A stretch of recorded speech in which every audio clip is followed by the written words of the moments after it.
Yeah, I think besides the practical life, sensorial activities or the what we mentioned as the sensorial area is a very famous part of the Montessori classroom. So when we talk about a Montessori classroom, the first thing that comes into mind is the pink tower, the cylinder blocks. All these are in the sensorial area of the Montessori classroom. So why are these materials so important in the classroom? So today I will briefly talk about the importance and how it benefits the children and what we do with these sensorial materials.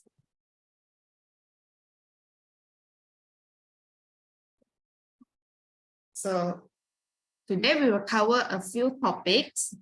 So the first thing, we'll look at the roles of sensors. So let's begin with sensors. What are the sensors? Humans have 5 basic senses, as we know. So the first one, the visual, touch, smell, tasting, and also listening. On top of these 5 basic senses, actually, we also have more than that. Like, for example, we can feel the temperature. When we touch a hot pot, we will quickly move away from the hot pot. That is a thermic sense of our finger.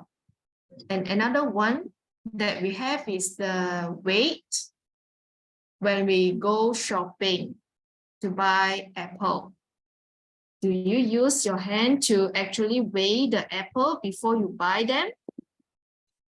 So yeah, that is like we can we have built our our knowledge to actually weigh the apple to see whether that apple will be sweet, crunchy, or it's going to be tasteless.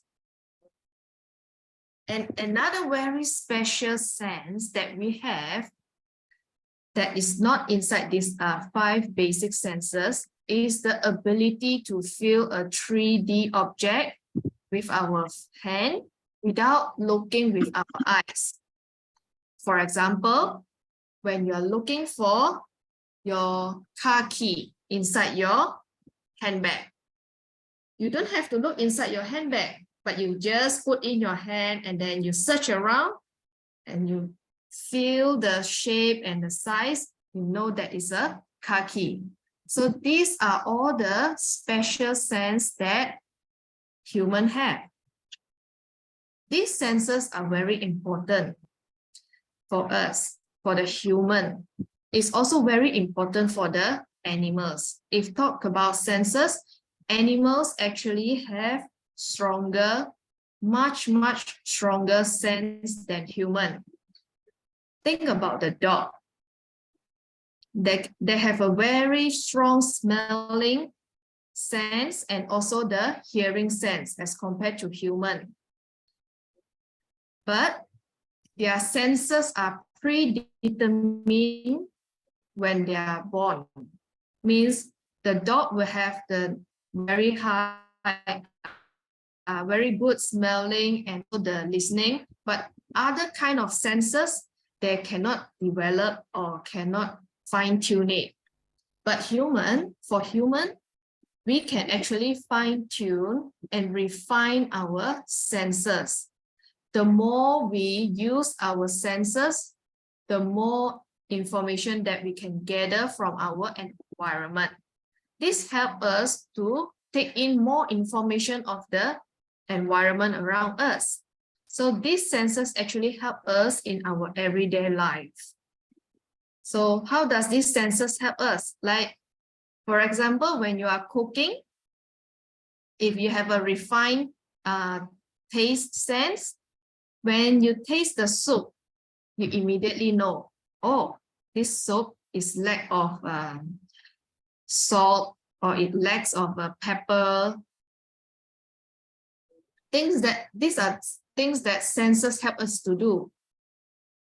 in our daily life, we non-stop using our senses, but maybe we do not realize it, but we are using it all the time. And for a child who are just come to this world, they are a little sensorial explorer. It's by using their senses, they get information from the environment around them. And this is how they learn and also how they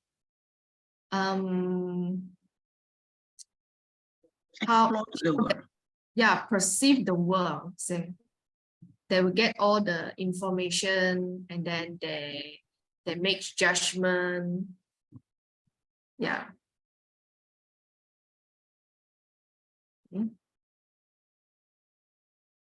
And these senses help the child to create intelligence.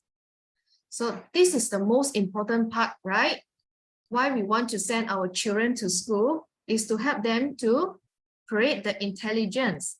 But sometimes intelligence does not just cover the academic syllabus, the curriculum. So this is another kind of the intelligence that we actually want the child to build in our school. So let's look at a human baby. So when they are first born, they come with little or no knowledge at all. Like the child, they couldn't tell you what they want. They couldn't move much. They couldn't even tell you that they want to pee or poo. But it's through their experience in life that they slowly gather the information. Then they will become more and more intelligent. So they perceive the world through his senses. So how do we think about this? Say, sometimes when we bring the child to take bath, they can feel the warm water, they can feel the ticklish bubbles. All these activate their senses and then store all these senses into their brain. So in the future, they will know, oh, this temperature of the water is suitable, either whether it's too cold or it's too hot, or whether it's like the child is drinking a hot soup. Eventually, they will know when to sip in the hot soup, not too hot or not too cold.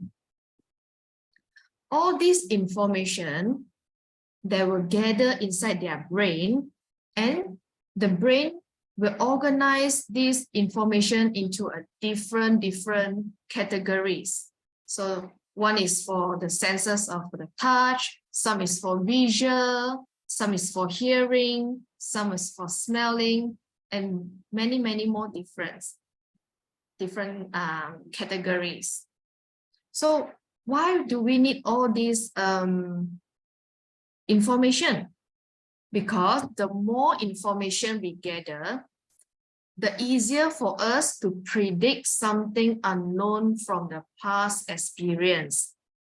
If we can predict something from happening, we can make a better judgment. So by making a better judgment is a kind of intelligence that every human wants. It's a very important aspect to make judgment, whether how true is the judgment. And we also allow the child to refine the senses progressively when they are at the age of 3 to 6, because at this age, they are at the sensitive period to explore the world. So if at this stage, they collect a lot of information, it will help them to understand the world better.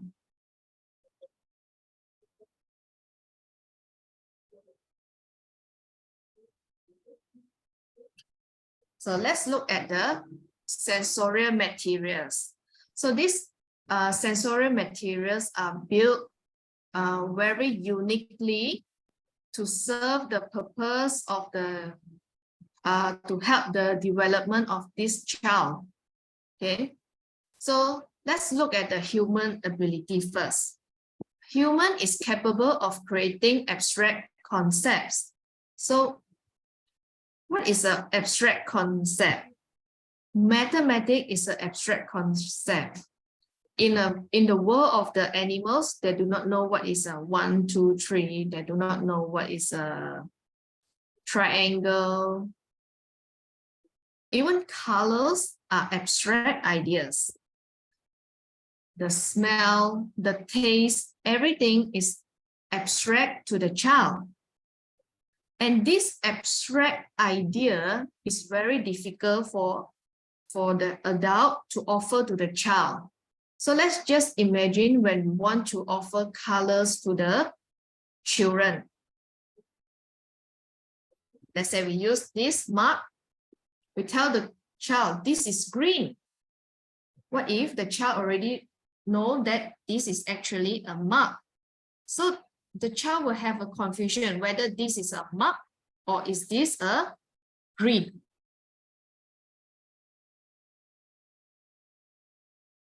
Therefore, Maria Montessori created some of these sensorial materials to help the adults to offer this abstract quality to the child.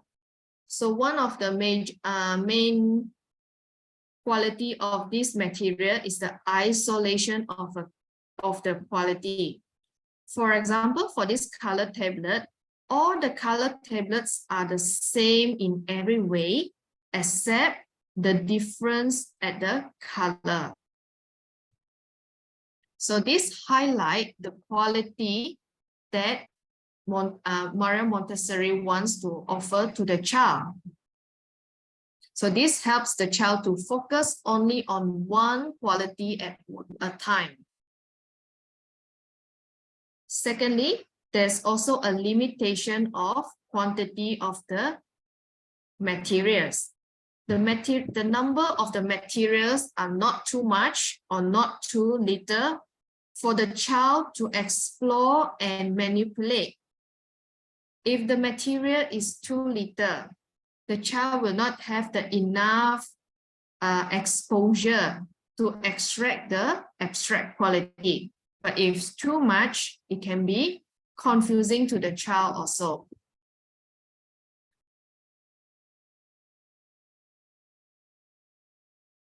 Okay. So let's look at some examples of the sensorial material. So this is how the sensorial area look in the class. We have, I have grouped some of the materials together, but we have more. Just show some. So the first one, let's look at the visual. So for visual, we have color tablets, we have cylinder blocks, geometry cabinets that come with a lot of different geometry shapes. And then the pink tower.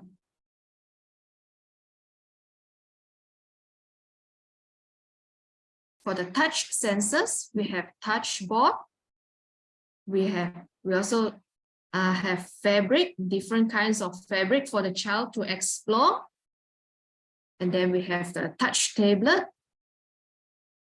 And this one is a thermic bottle. These thermic bottles allow the child to feel the temperature of the water when they hold it.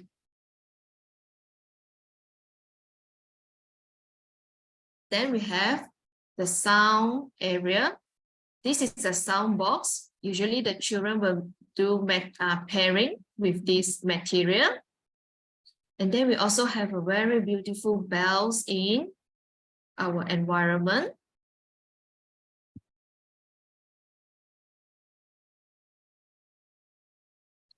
And then we also explore on the olfactory senses, the smelling, and also gustatory, which is the tasting, bottles.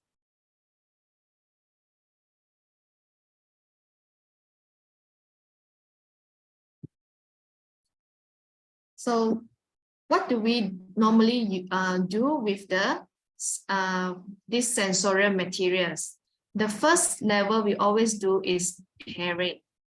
Pairing allows the child to look for the contrasting quality, and then they look for the one that is similar and then match them together. This is to help the child to make comparison and to build up the logical thinking. So some of the pairing activities, like the color tablets, cylinder knobs, the child need to pair the cylinder into the sockets, and also the geometry cabinet. And there are many more pairing activities. These are just some examples of it. And then we go, when the child has mastered the pairing activities, usually we will go into grading. Grading is the ability to discriminate the minute differences. So just now in pairing, the child will need to differentiate a very contrasting quality. But in grading, there will be lesser difference. The quality are closer with each other. So let's see. So for example, we have the red rods. So this child here is trying to arrange the rods from longest to shortest. So this one, they will have a little by little difference in length. So the child will arrange according to her perception. And then also for this color, so the child here is arranging the color from darkest to lightest. And here this child is arranging the sound from loudest to softest. And here the child is grading the size of the paint towel.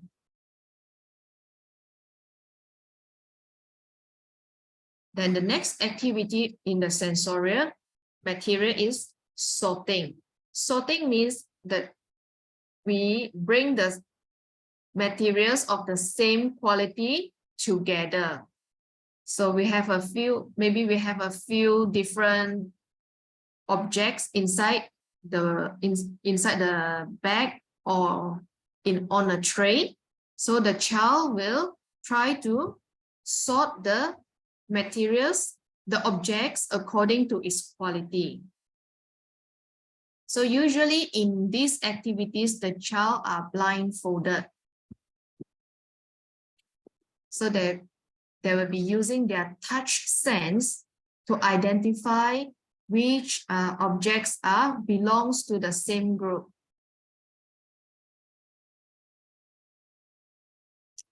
And the last one is the exploration activity. In exploration, we allow the child who has already have experience using with the quality, they can explore, further explore with the shapes, the colors, and also the cylinders. So this is the extension to the environment or to help them in the creativity.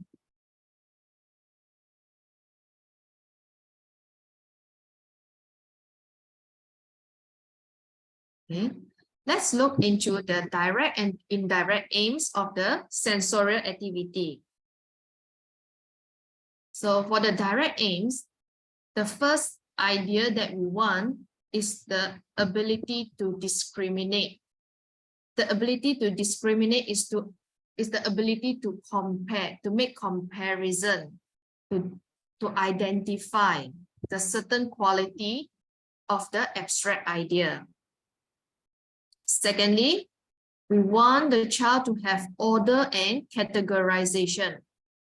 So for all the activity, we will mix around all the, how to say, the different objects, and the child need to group them or pair them so that in their mind, they also create an order and category. And lastly, we want the child to refine their senses. The indirect aims of these sensorial materials is to help in the understanding of mathematics. Because in the sensorial materials, we have these materials are mathematically precise. From one size to the other size is all measured accurately. So this one, it forms a logical thinking and pattern for the child. Besides that, in the sensorial materials, there are also lots of geometrical shape and solids for the child to have the impression before moving to the mathematics. Secondly, it also helps the child in terms of language. So in practical life, we give the names to the child, say the jar, the tray, polish. But in sensorial, we give them a different kind of language. We help the child to describe how the objects looks like, whether it's tall, thin, thick, big, small, whether it's long or short, the different language that we give. We also offer to the child up to the comparative and superlative language, such as longest, shortest, shorter, larger.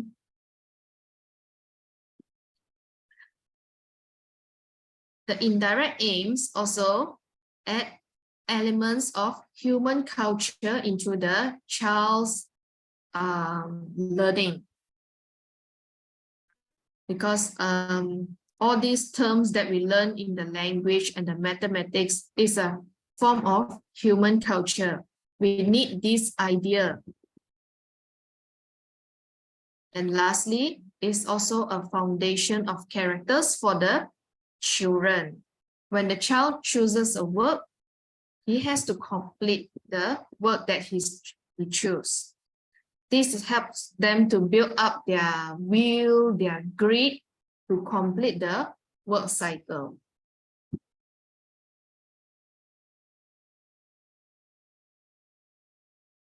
And lastly, this sensorial material comes with control of error.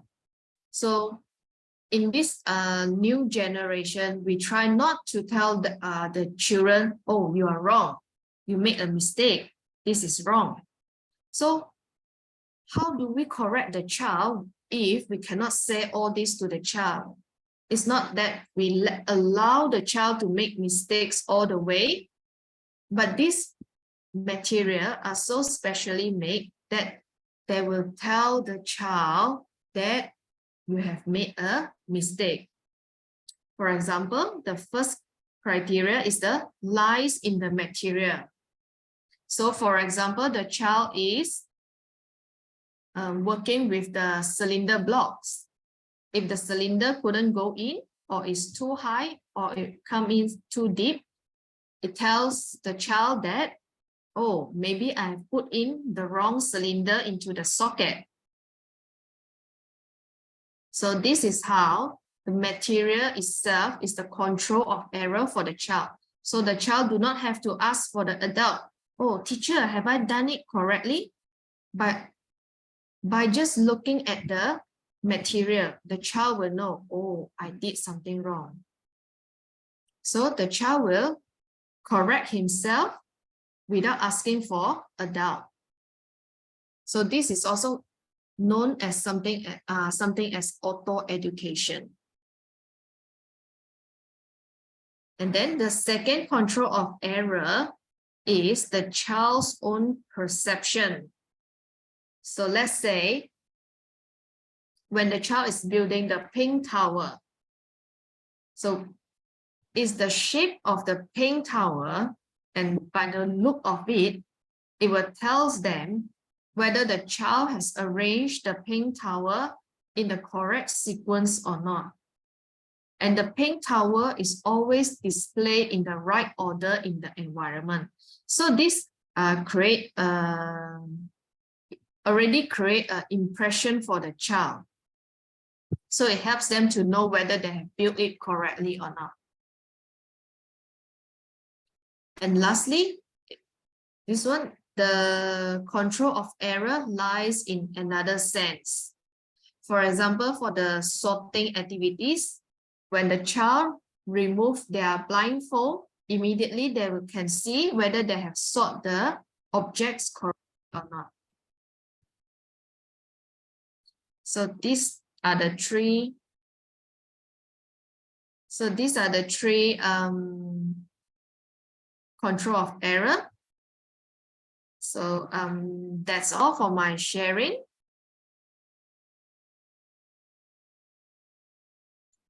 Thank you, Wong. I'm thinking as a parent, could you please elaborate more how to explore to support the sensory education at home? Could you share some example? Lots of the material which is we have already have it, but how to support, how to extend the sensory knowledge at home?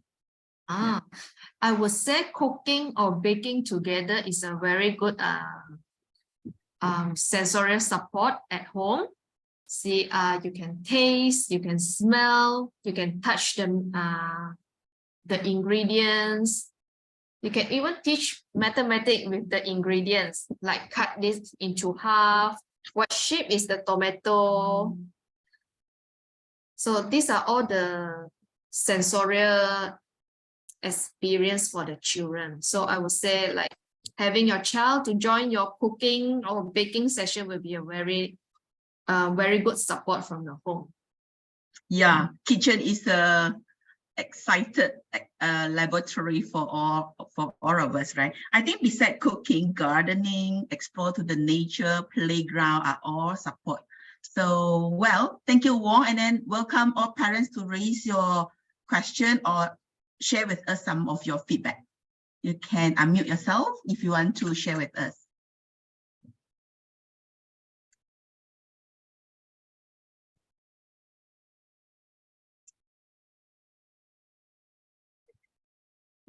Or any questions, or you have already experienced something that you would like to share with others parents?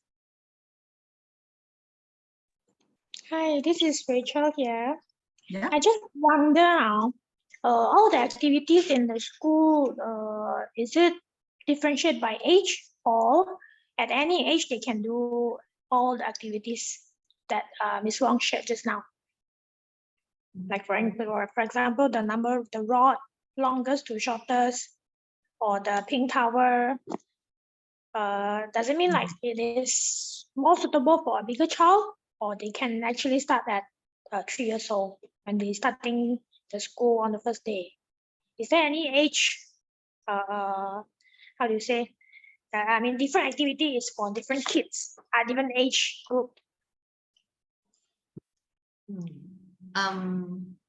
Thank you for the question. I would say that it's not really looking at the age, but the readiness of the child, because the child need to be the material is arranged in sequence in addition of the challenges.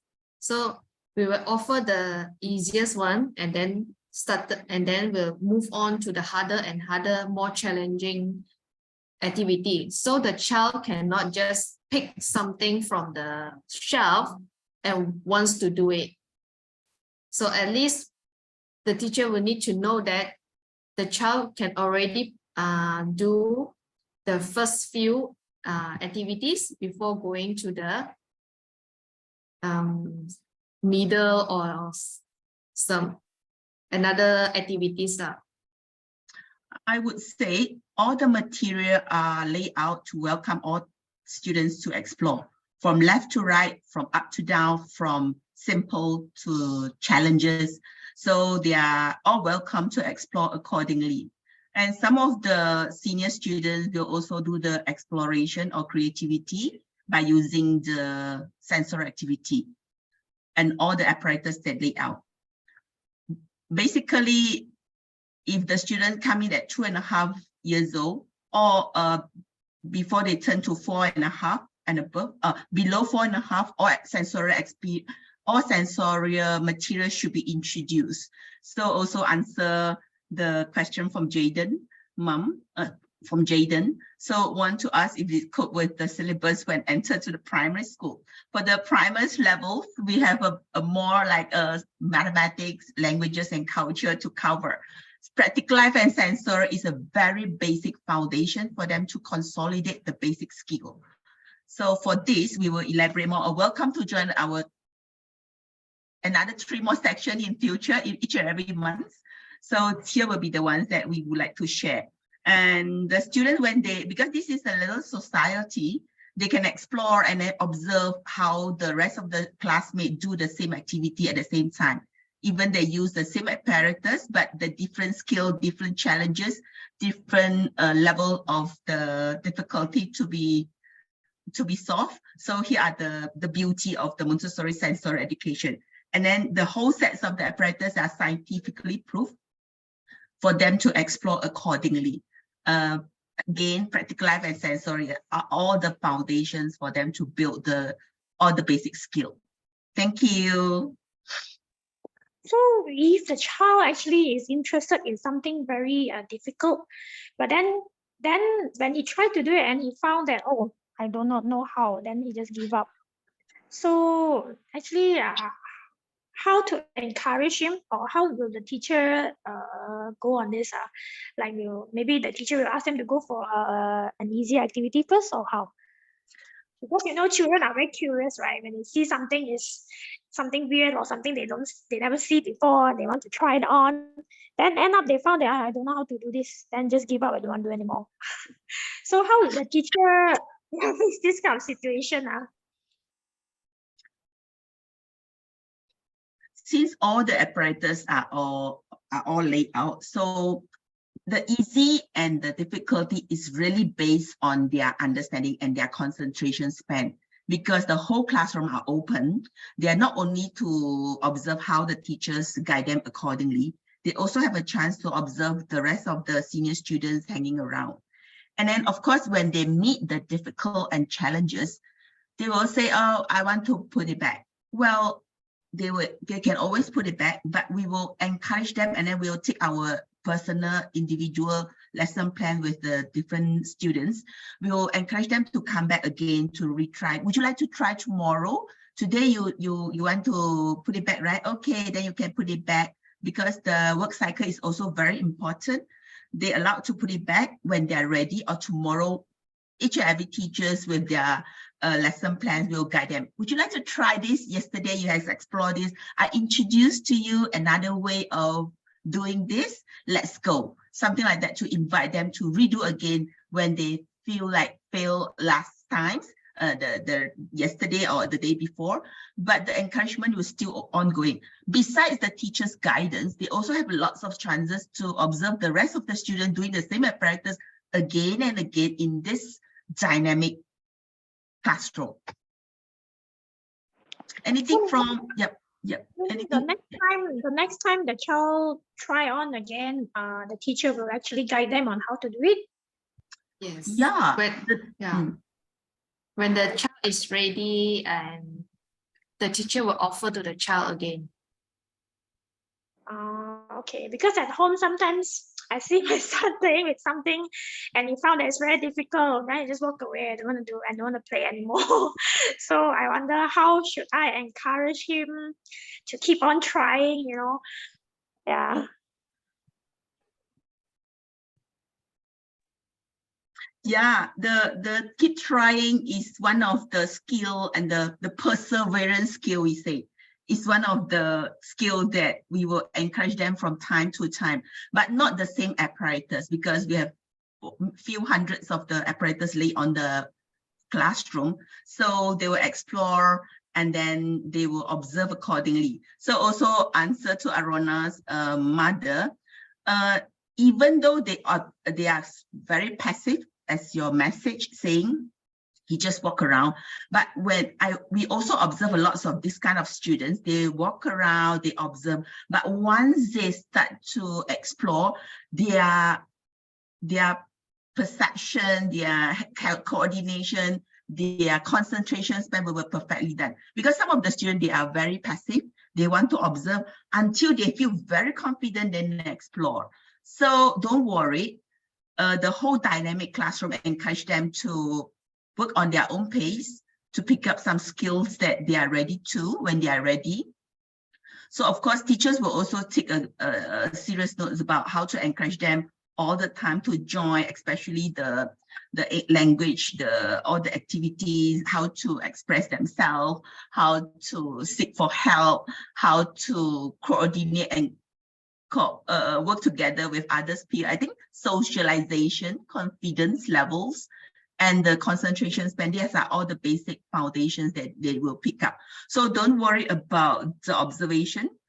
Now is only the second month, so we will definitely meet you, especially the new students, we will meet you accordingly after now is ongoing. So we'll report to you according to the students level. So don't worry about the observation.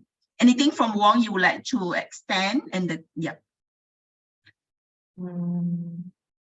Yeah, I think that's not a worry, because is it a new student in the environment? Yeah, it always happen to usually the new children are more how to say reserve. Reserve, yes, reserve the words. There will be more reserve, but they keep observing. I can see that they are observing what their friends are doing. And then sometimes they also try to imitate their friend, but not Immediately action. yeah, immediately action with the teacher. Of course, teacher also will slowly try to encourage them to work in group, and then usually children are more comfortable to work in group before they join the one-to-one session with the teacher. Well, yeah, the second question is like anything that parents can do to encourage her to join in or independently. They will definitely take a while. Like you can start to chat with her, not checking her, just checking, relax, chatting. Who is your best friend? What is your favorite activity? How do you feel happy at school? So like in and out, off and on, listen to her. What is her favorite activity? She might or might not be able to share with you, but the initiative is actually can explore at home as well. Like when she initiate to serve you some tea or water, or help themselves to put back things to original place, like dirty clothes or dirty dishes. So encourage them to work all this independently at home as well. So the support from home also very important. So they analyze, they observe, then they decide what they're supposed to do at home or at school. These are some of the skills that they will pick up before they go to the primary school. These are all the basic skills to consolidate their foundation. Yeah, thank you. That's great. Very boring. Okay, well, fine. So, because he said very boring.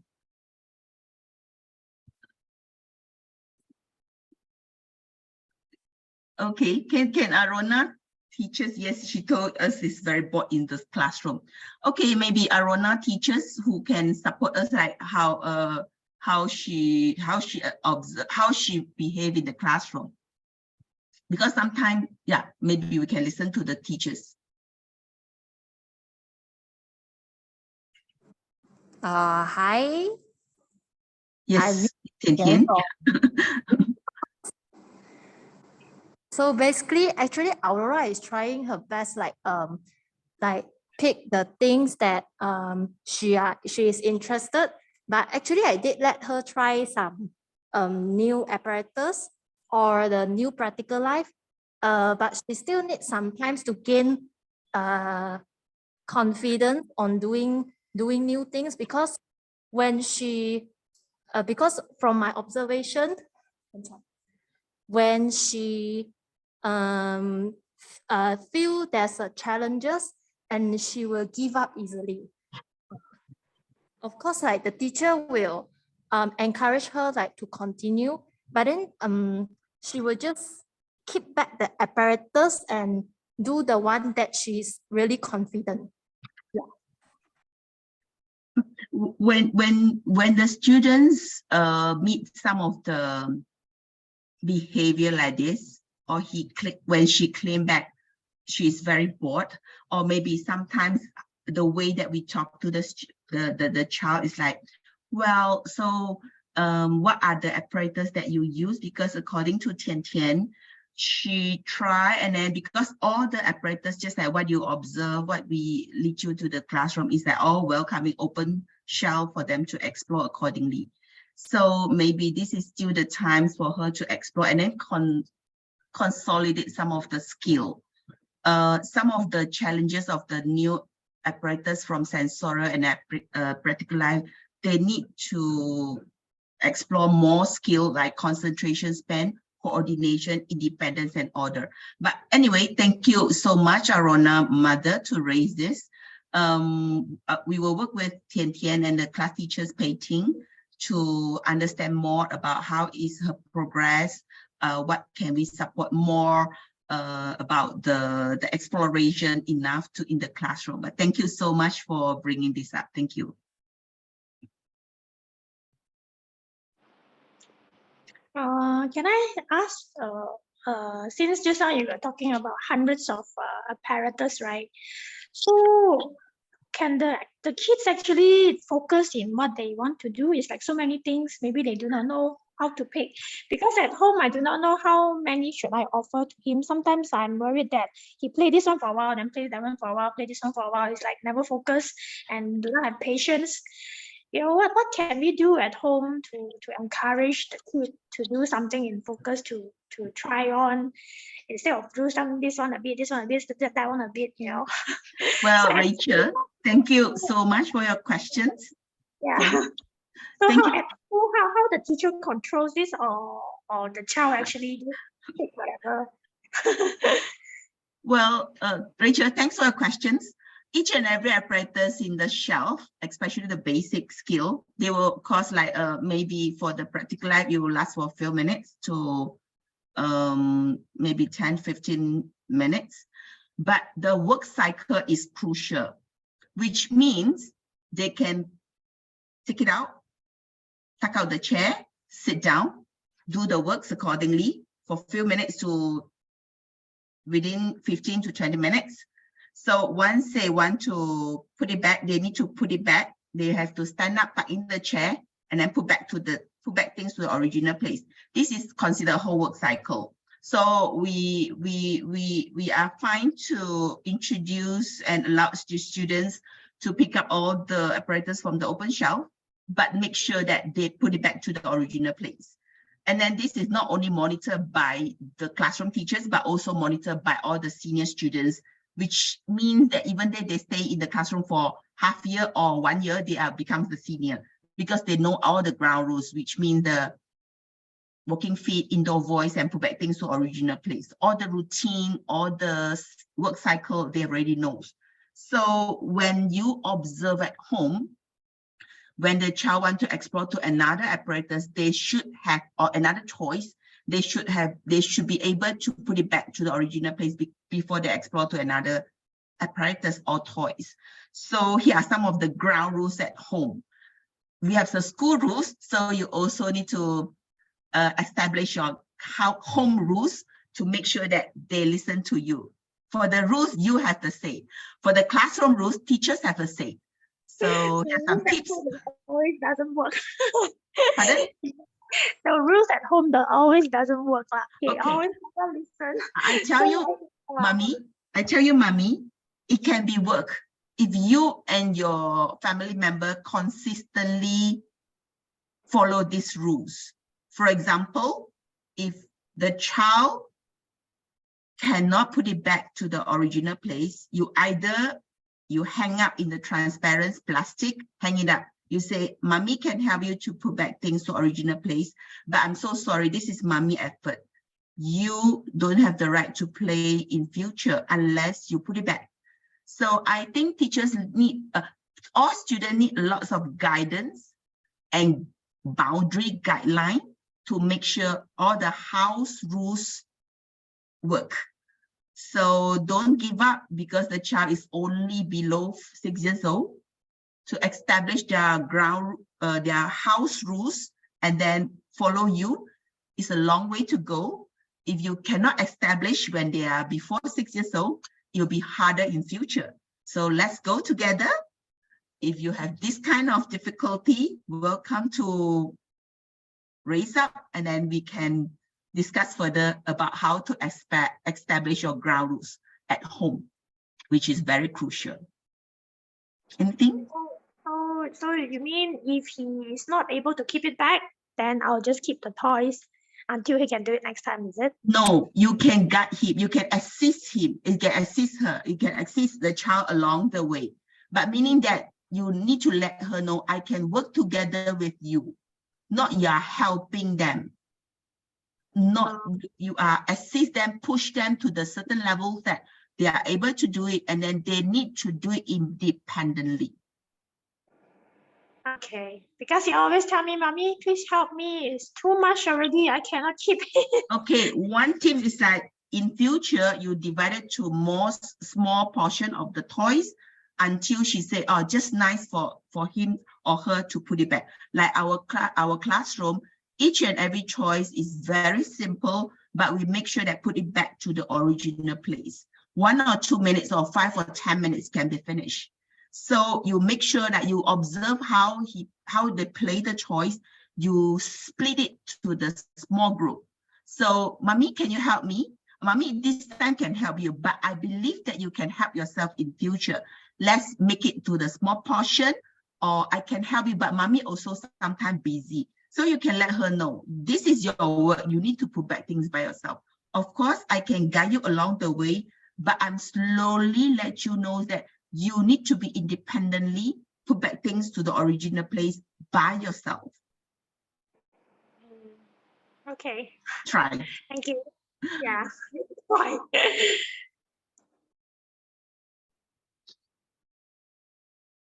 You see, sometimes answer to Arona's mother, sometimes they will get angry.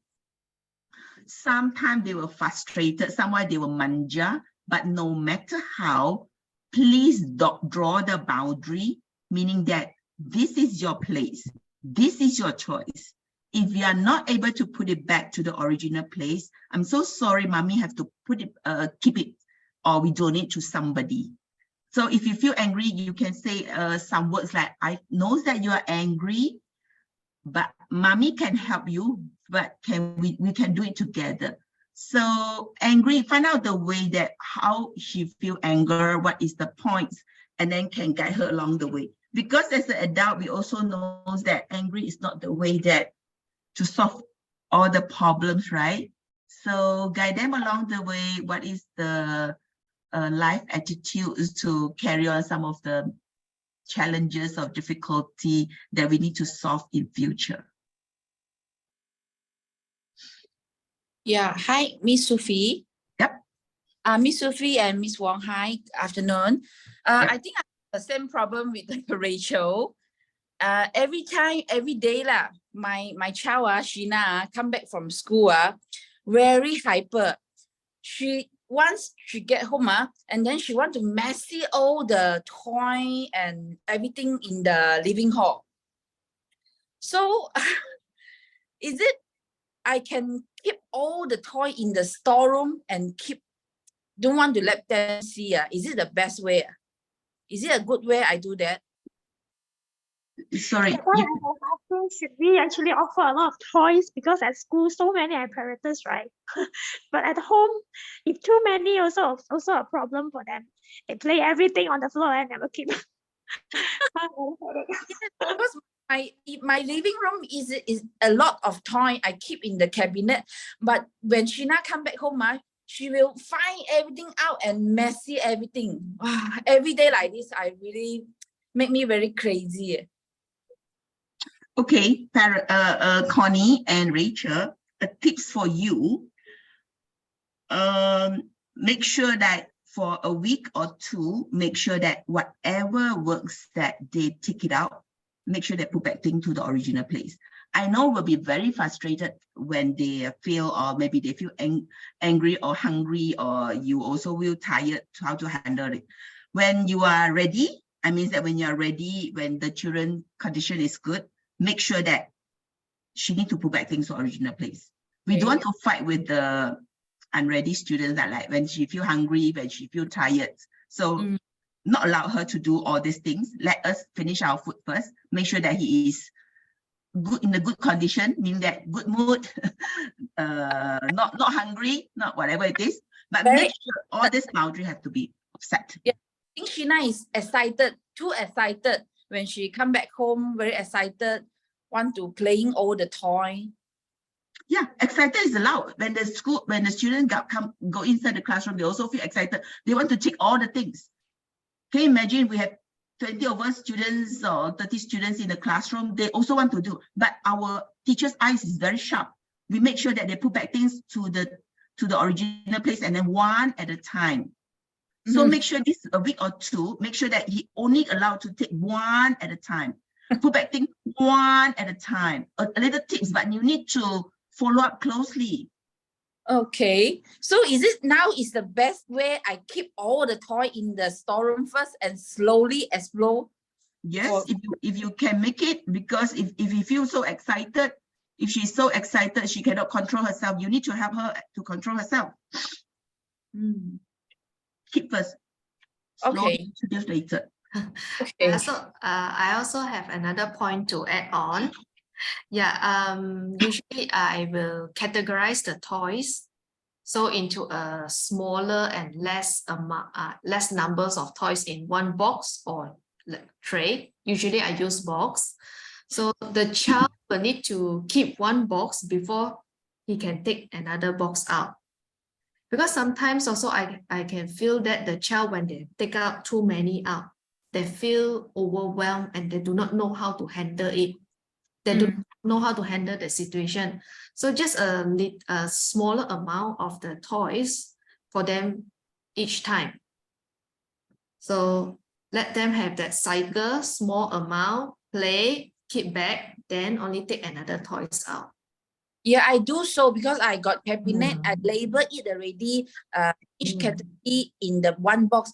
But when I come back to home, I need to settle to clean up the bag, her bag, school bag, everything to prepare for the next day school. So when I saw it, she already take out everything, all the box, mix around some more. Crazy. Crazy. Make me every day. Yeah, I think keep at the store at the moment is good. Let her know that your house also has rules, because I think if you make your living room as the label, have each and every cabinets to put, meaning that you are very organized. Let her understand and then observe how you organize the work. Because children sometimes they need one-to-one or may slowly explore to all these ground rules. Maybe your house, the toys is too much for her, too excited. So I think I need to back from the zero, start from the zero. So. What it always add on? Yeah. When you say the numbers, that means 100 pieces of Lego, we reduce it to become like maybe 30 pieces. Is it that way? You need to observe, Rachel. You need to observe accordingly. I cannot judge from here, is because I didn't observe how they play at home. But as long as they can sustain for within 15 to 20 minutes, and then not throwing all the Lego out of the mat. I also would suggest you have the territory mats for them to put the things on the mat before, or else they will throw away all the dining room. So these are all the control of the error. So you observe accordingly. If they can explore more, then you add on. If they can explore, if they can't control, then you reduce the Lego. But Lego sometimes is the more the merrier, right? Because they need to create lots of things. So you observe accordingly. You observe. It's very difficult to keep it back because too many pieces, right? Sometimes when he sees so many pieces, then he's getting very lazy. He said, too many, I cannot keep it. That's why you keep it. If he raise some statement, then you say, then I keep it for you. So now you can have only 30 pieces or maybe 20 pieces. Okay. When you are ready, I can add on. When you are ready to keep by yourself, then mommy can add on. Let her know. Let the child know. You have a say, but they have to follow the rules, right? All the member of the house need to follow some of the ground rules, right? Okay. Okay. Thank you. Okay. Oh, thank you. Yeah, regarding the apparatus and how we judge the students ready or not, I tell you, parents, all the apparatus on the shelf, they are allowed to explore. Some for learning. Of course, this is for learning. When we say this is for learning, it's because we have already figured out the children play with the toys without any control. So each and every apparatus to lay on the shelf, they're allowed to explore, and then for the educational purpose. If the teacher say the statement for learning is not for playing, it's because they misuse it. And then, of course, the naming or all the big words in the environment, or the classified picture are allowed the students or encourage the students to explore more and more, because they need to connect to the world to label each and every object in the environment. So your worry is like some of the apparatus, maybe your child is not being explored or not taken picture by the teachers. So actually the whole classroom, if you come to our classroom, the whole classroom is an open concept. We cannot restrict them to explore. So observe first, allow the students to carry on some of the things. So your question is how we ready or not ready to learn. They are all allowed to learn. This is the dynamic environment for them to explore. The more the merrier, but they need to follow the rules. So these are the clarification for me. If the statement like this is not for you to play, meaning that some of the ground rules has been break, then we need to remind them. Yeah, just to also add on to Sophie's statement, because we have a lot of small objects in the language which are quite very interesting for the children. So we use the object for reading, and mostly for reading and also understanding a concept. So we do not allow the children to use that as pretend play or moving the vehicles around. All these are not allowed because they are not considered as toys. When one child use that as toy, then the whole classroom will lose the regulation. So we really very strict with these rules.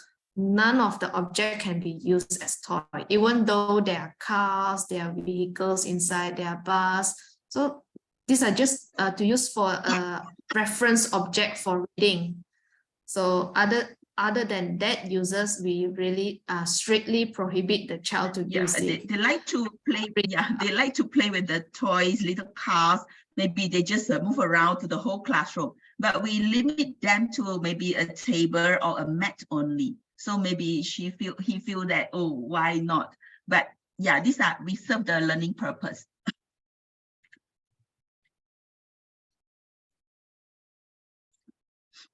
Any other question from parents? Thank you to raise, because these are the golden chance for us to cross and then understand more how we build the child from within, and then we do it together. Sorry, me again. Yeah. Because actually I'm Heng's mommy lah, if you know him. Actually I still, after he has been there for half a year already, and till now I still don't find him very interested to go to school. Every morning we having a lot of trouble to get him ready in the uniform and make him go into the car and go to school. So I wonder, how is he doing in the school, and why is he seems like not so interested to go to school? I'm not sure what's the problem, because I was expecting so many things to explore at school, right? Few hundreds of apparatus, because he is a very curious boy, and I thought he would like it. But after so long, I still don't find him exciting. I mean, I don't expect exciting. At least he won't be like so not feeling to go to school. Well, I mean, the teachers from Zheng can support me to provide more information regarding her attitude at the classroom.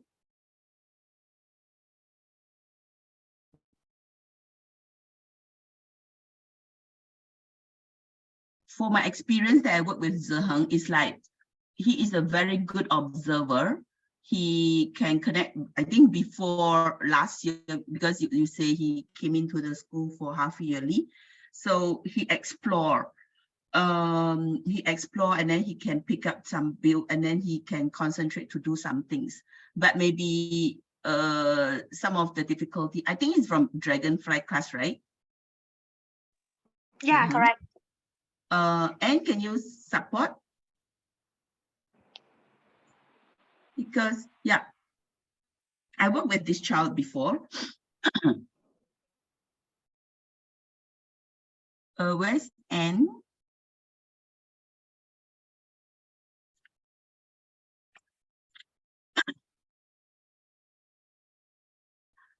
For the children who are not feeling, I want to know that how is the, of course that we will analyze details, but may I know how is the routine at home, what time that he go to sleep daily? He go to sleep. Actually, at home, I also having difficulty to make him go to sleep. He always doesn't want to sleep, and he normally sleeps around 10 plus. And we normally have a storybook before he sleep. After the storybook, you have a lot of excuses. Touch this, touch that. Look at this, look at that, and he doesn't want to sleep. Then maybe we chit chat for a while. Then I always need to tell him it's time to bed. You must sleep now. I always have to force him to lie down, please lie down. Sometimes after he lie down, he wake up again and go and touch the bottle. Yeah, I understand. May I know how long is her nap time? Is his nap time? Actually at home he never want to nap. In the school, I think he naps, right? I'm not sure how long. But at home during the weekend or during school holiday, he always doesn't want to nap. It's very difficult to make him sleep. He doesn't want to sleep. And he even tell me I don't like to sleep. Don't like to? Sorry? I like to sleep. Yeah. Yeah, it's very difficult to get him to sleep. Sometimes I even need to bring him, go into the car and go for a ride just for him to take a nap. Because I know that he is very tired. He looks very tired, but he just wants to make himself move around, and he doesn't want to slow down and lie down and sleep. No. Yeah, for my understanding of this boy, he is concentrate, and then when he show his concentration, he can work even the fine motor skill, the concentration is there. But just like the when he wake up daily, he feel like, I don't know, when he wake up, he feels tired, or how is it feeling? You mean every morning? Sometimes he doesn't want to wake up. He says he wants to sleep. Then during the weekend, when there's no school, he wake up very early in the morning, like 7 o'clock. Even before 7, sometimes he wake up. I don't even need to wake him up during the weekend. But during weekdays, school days, every day I need to give him at least 30 minutes just to wake him up.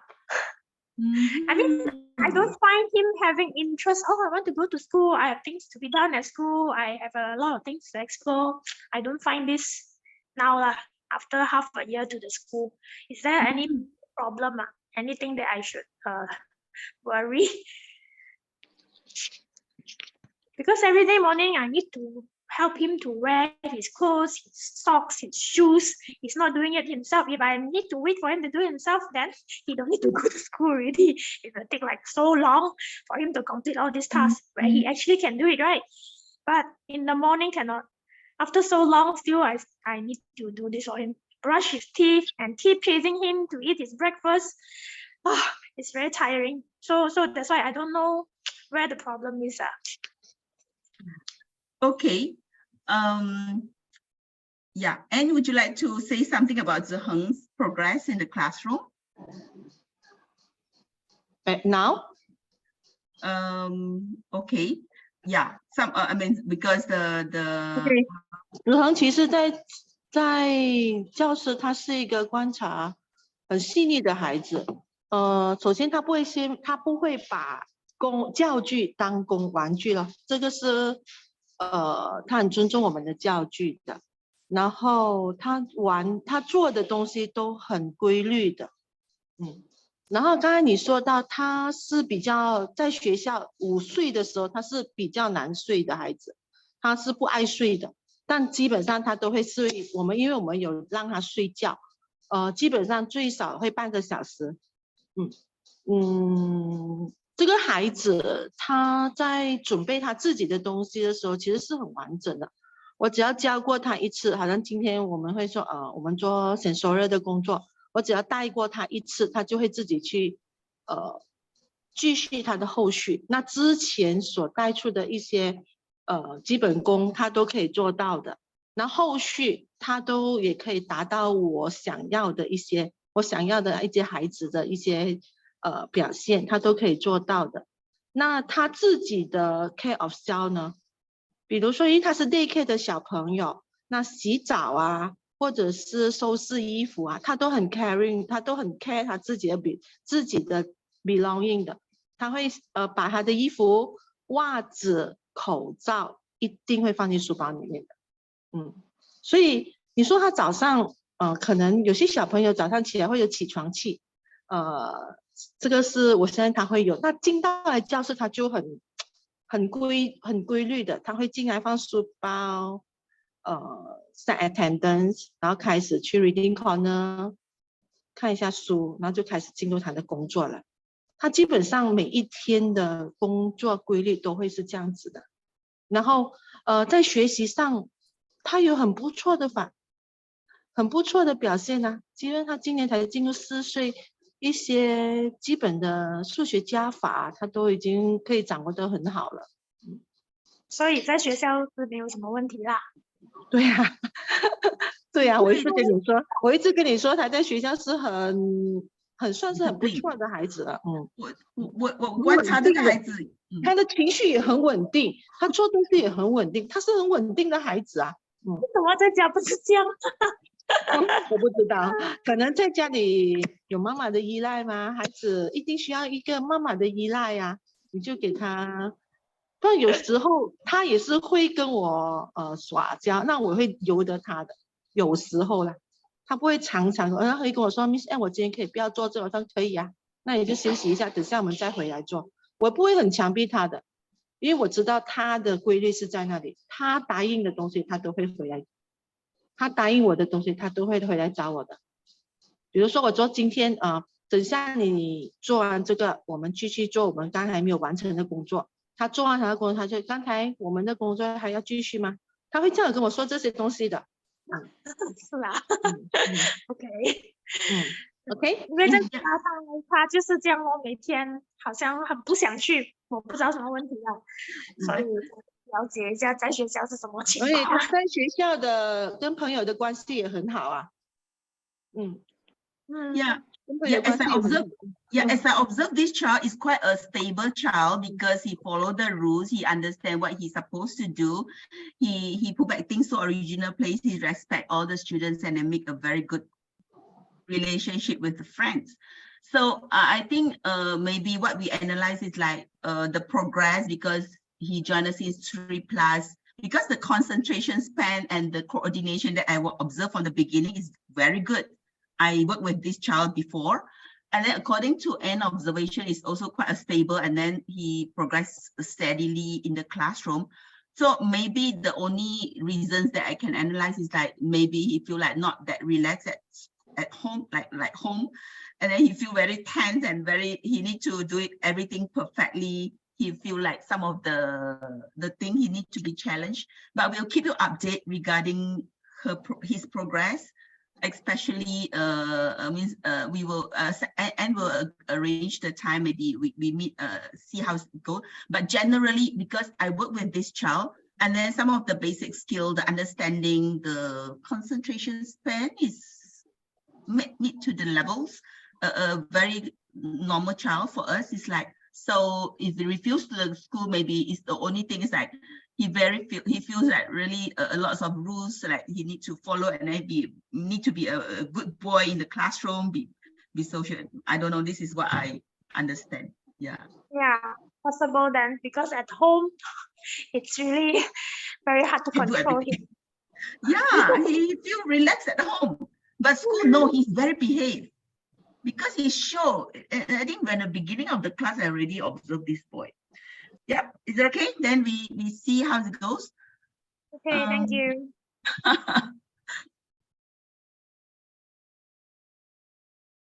I think sometimes the students feel like wearing uniform, maybe the quality, we'll look into the quality of our uniform. So these are some of because the sensorial exploration is like sometimes the sensory touch, like they feel really not comfortable to wear the uniform. Maybe this is one of the reasons, because we don't know, we really don't know what the students feel. So if if they refuse to wear the uniform, you can, okay, anyway, you don't like to wear uniform, I put it in the back, and then I ask teachers to assist you. You just wear the house clothes to the school. This is what I can help.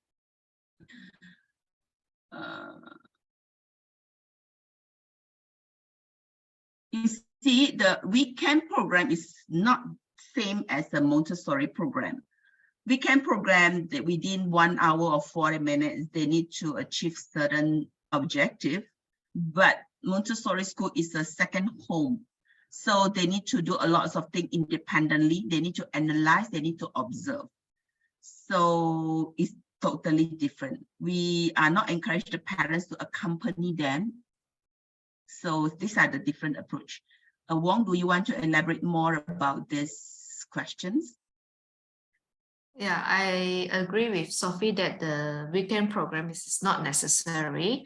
I've seen 2.5 years children or even younger children that come into our environment, and they can settle just very amazingly, I would say.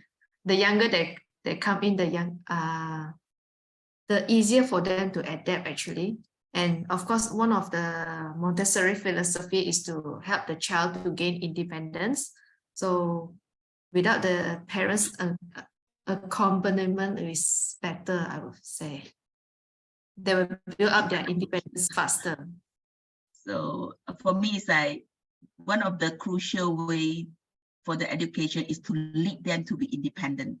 It's not always that depend on you, but along the way to be independent, they need lots of coaching from parents.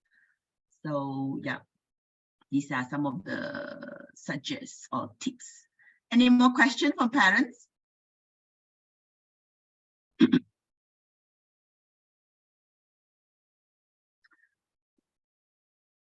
If not, we call it a day, and thank you so much. Meet you next month again.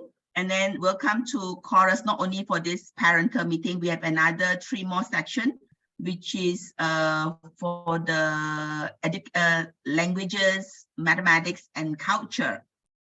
So we can extend the time if the parents need lots of clarification, but bear in mind, all the discussion here, we just take it within our group. We cannot pinpoint on all the each and every parents or the students. I hope that I know this is the mutual understanding among all parents and students. Parents, don't hesitate to raise the challenge from this group, is because they trust us. We also don't hesitate to discuss among all of you, is because we treat all of you like a big family. So each and every student, they have their difficulty, different challenges in this developmental needs. So all question, all the issue raised here, we keep it in our internally. So please don't share. This is the mutual understanding. I hope that all parents can understand. Okay. Thank you so much for all the brave parents to raise all these questions among all of us. It's also a good chance for all the teachers and us to clarify here. And then one more last question from Kathy Mum is that, yes, if the teachers raise this question, is maybe the thing, but parents, Yuki, don't take it seriously. The Montessori is a developmental program, no right and wrong, just like how they respect each other in this society. Even though they take the apparatus as a choice, it's also not wrong, right? The only thing is that they need to respect. So don't take it seriously, don't complain, or don't say that, oh, you shouldn't do this. Let them explore, teachers will guide them along the way. And then the only way is that they learn and then they analyze from themselves. It's not because the loss of the reminder from the adult. This little dynamic society is allowed them to make some error, try an error, learn from the error. So don't take it seriously. No right and wrong in here. No right and wrong in the classroom. And then respect and then understand the Montessori program is a developmental program. It's not saying that you don't touch this apparatus, meaning that your cognitively you're not able to pass through. No such word. So we can we can discuss further about this attitude. Okay. Thank you, parents. See you next month. Bye-bye.